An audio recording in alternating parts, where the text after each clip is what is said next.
சும்மாவே விட என்னப்பா, என்னாச்சு? பாருங்க, நீங்க தப்பா புரிஞ்சுட்டு இருக்கீங்க. நான் எனக்கு தெரிஞ்ச பொண்ணுன்னு நினைச்சிட்டேன். நீங்க நினைக்கிற மாதிரிலாம் இல்ல. தனியா இருக்கிற பொண்ணுகிட்ட தப்பா நடந்துக்க வேண்டியது, அந்த பொண்ணு ஏதாவது கேள்வி கேட்டா இப்படி ஏதாவது சொல்லி சமாளிக்க வேண்டியது. உங்களுக்கு இதே வேலையா போச்சு. இதான் பொழப்பா? ஏங்க, என்னங்க இப்படி எல்லாம் பேசுறீங்க? மாதிரி பட்டவங்கள சும்மா விடக்கூடாது. ஆமா போடுங்க. அடிங்க, ஏங்க, நான் ஒண்ணுமே பண்ணல.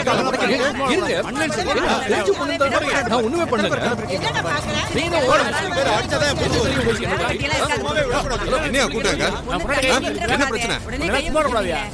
சார், இவர் பொண்டாட்டிய கைய பிடிச்சு இழுத்து தப்பா நடந்துக்க பாத்திருக்கா சார். என்ன ஏதுன்னு கேட்டா இல்லாத கதையெல்லாம் சொல்றா சார். கொஞ்சம் என்னன்னு கேளுங்க.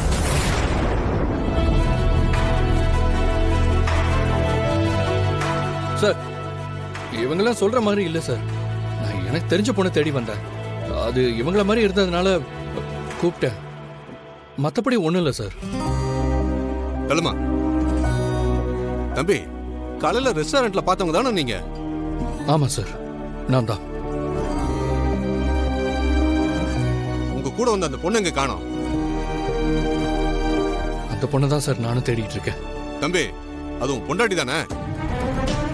ஆனா நீ என்னமோ யார மாதிரி பேசிட்டு இருக்க?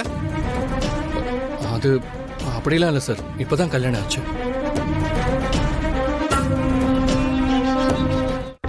எல்லாம் கிளம்புங்க. தம்பி எனக்கு தெரியும். போங்க போங்கம்மா, போங்க. என்னவோ போலாம். வாங்க போலாம்.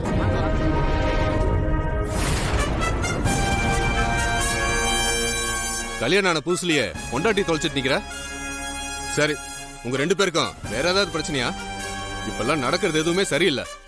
உன் பொண்டாட்டிக்கு இந்த கல்யாணத்துல விருப்பம் இருந்துச்சா, இல்ல கட்டாயப்படுத்தி கல்யாணம் பண்ணி வச்சாங்களா?